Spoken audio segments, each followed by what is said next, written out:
Welcome to the programme. Our top story this evening, the convicted fraudster behind the MMM pyramid scheme that scammed millions of Russians in the 1990s. Well, he is launching a new get-rich-quick project online. Sergei Mavrodi promises investors in his latest pyramid scheme that they will get a 20 to 30% monthly rate of return. We are joined in the studio by Ivor Bennett. You've already caught a glimpse of him, I'm sure. It's good to see you here. Good to see you too. Ivor, can you please tell us about this man? Who is he and what's he up to now? He's essentially Russia's answer to Bernard Madoff, right? But a lot more popular. He was responsible in the early 90s for Russia's first and largest pyramid scheme that officially was found to have defrauded 10,000 Russians out of around 110 million rubles, which was at the time around $4 million, out of their life savings. But investigators believe it was many, many more Russians, in the millions, up to 10 million people, and a lot more money at stake. And now, well, he went to prison for it back in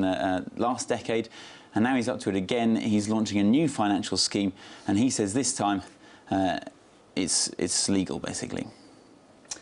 Amazing to think he's back, having another go. Says it's all legal this time. So just explain to us, we will judge ourselves, I think, whether it's going to be a good idea or not. Just explain the new scheme to us. As he said before, he reckons it's going to make people monthly returns of up to 20 to 30%, and he's calling it an international financial social network where all transactions are made between the investors themselves, so no middleman. So creaming off the money, that's what happened before. And the way it works is that investors buy a ticket or a share, and then the value of that ticket increases as more investors buy into the scheme, right? And then the way you get out, the way you make your money, is you sell this ticket to a new investor for more money than you bought it for. So therefore you bypass the middleman, but it is a pyramid scheme in the sense that the investments are increasing all the time. Now, Mavrodi hasn't actually denied that it's a pyramid scheme, but he does say it's a lot more above board.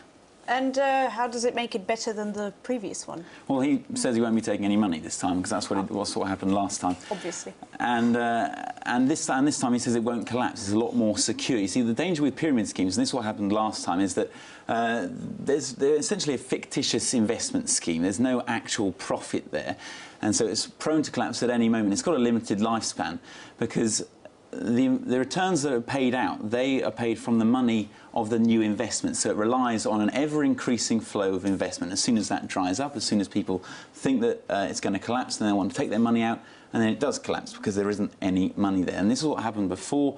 Back in 1992, 1994, Mavrodi launched this pyramid scheme, and the shares increased dramatically by about 60%, very, very quickly. And then when people wanted the money out, it collapsed. And he, in 2007, was found guilty of defrauding 10,000 people out of around $4 million. I'm just trying to sort of get my head around this. It sounds like a strange scheme. It's not like shares in a company where it's dependent on the performance of the company. You just have a ticket, and if nobody wants it, presumably my ticket won't be worth much. So I have to go home and think about that a bit more. This gentleman in question, though, it's believed by the authorities millions of people lost money to him, yet somehow he remains pretty popular. Now, how on earth can that be?